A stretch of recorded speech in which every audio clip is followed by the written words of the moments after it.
All right, welcome to the classroom again. This final video for astronomy topic 2 is talking about tides. This all kind of aids to that idea about our universe is changing and change happens, and also the cyclical nature of these changes. But what we're going to talk about today is something that's very important for those of us who live in a coastal community, and we're going to talk about tides. So once again, there are notes that accompany this video if you so choose to view them. They look like this. So as I've said a couple of times in the video, I don't know if you've caught it, is that anything that has mass will create a gravitational pull between anything else that has mass. So two things that have mass will be gravitationally attracted to one another. There's a force of gravity between the two of them, right? So the body of water on Earth has mass, and that mass is actually not connected to the mass of Earth as a big rock. All right, so although it's all kind of pushed together by the force of gravity in our atmosphere, the mass of the water, it's not connected to the ground. So it can be moved without moving the ground. So there are three things that affect gravitational pull, or more specifically, that affects tides. So the moon has mass and will affect the tides. The sun also has mass and will affect tides. And then Earth's own rotation, its own spinning on its axis, will also affect the tides, okay? So looking at just the moon, if Earth was completely stationary, all the water, oh, I should change to all the water on Earth would be very attractive, and I'm doing very exaggerated water here. Obviously, it wouldn't quite look like that. But the mass of the Earth's water, the oceans, is less than Earth itself, so it's going to be more attracted and easily moved than Earth itself. And it's going to be really attracted to that moon. And the mass of the moon is more than the mass of Earth's water. So the moon isn't moving towards us because of the water on Earth. The water on Earth is moving towards the moon because of the moon. All right, but that's not the only thing, as I said, that affects tides on Earth. The sun, although much farther away, has a larger mass and exerts almost the identical pull to the moon. Okay? So even though the Earth is a lot larger, it's a lot farther away. The moon is smaller, but it's closer. So the effect on tides has to do with not only the mass of the object, but the distance of that object from Earth. Right? So neap tides occur when the moon is perpendicular to the sun. So if we look at the sun and Earth is going to go around the sun, but Earth's moon goes around Earth. So if the moon, for example, is right here, there's my beautiful drawing of the moon.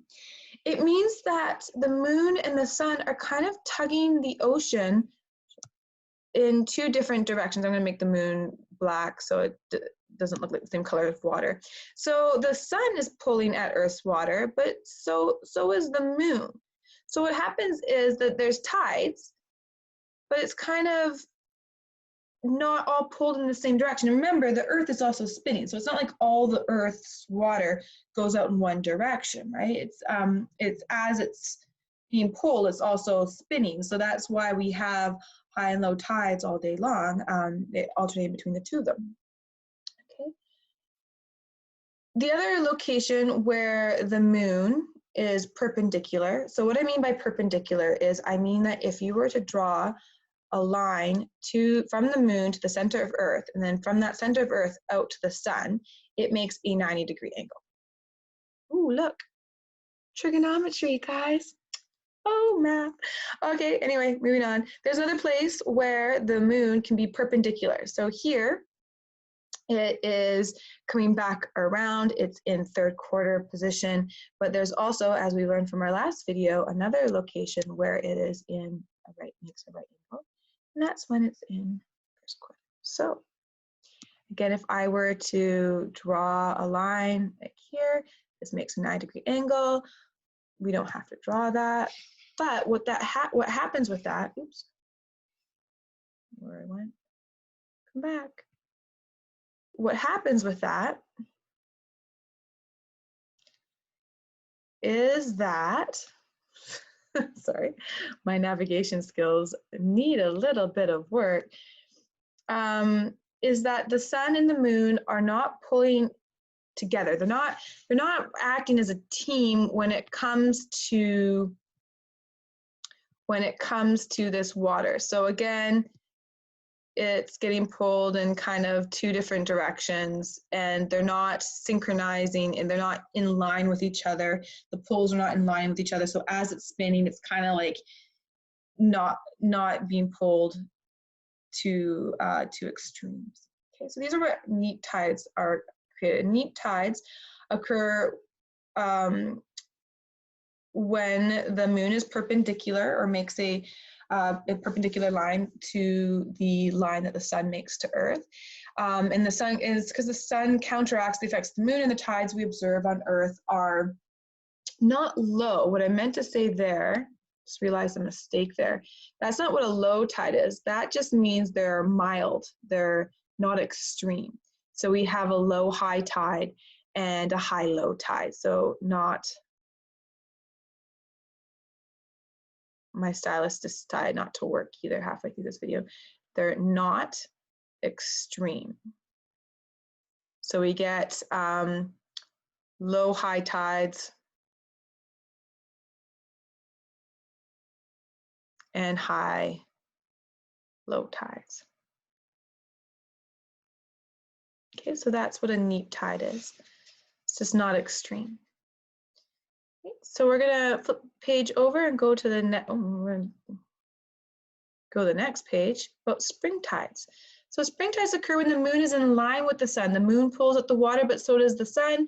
Because the sun is pulling in the same direction or in the same line as the moon, the sun adds to the effect of the moon, and the tides we observe on Earth are not high, they are more extreme.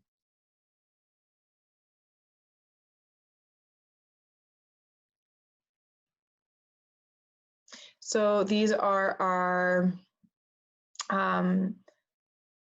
high tides and our low tides. Okay, so the most extreme one is when the moon is in its new moon location right here. Might have drawn it too close for what I want to do. So I'm going to redraw it a little further away.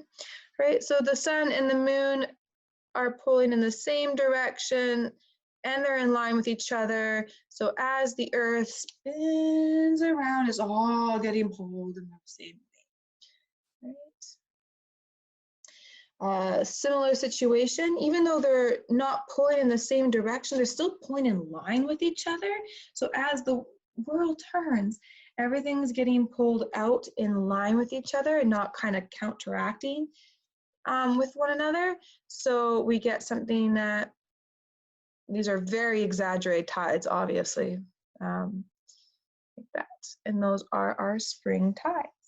And when the moon is in waxing or waning gibbous, or waxing or waning crescent, we have something in between spring and neap tides. We just have average tides.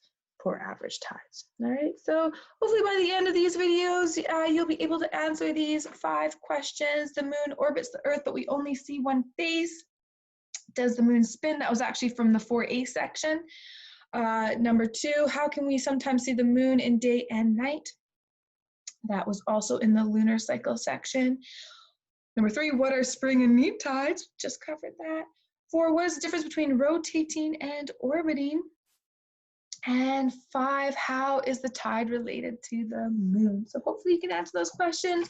If you have any questions or you don't know how to answer those questions, please reach out and let us know and we can help you out. Thank you.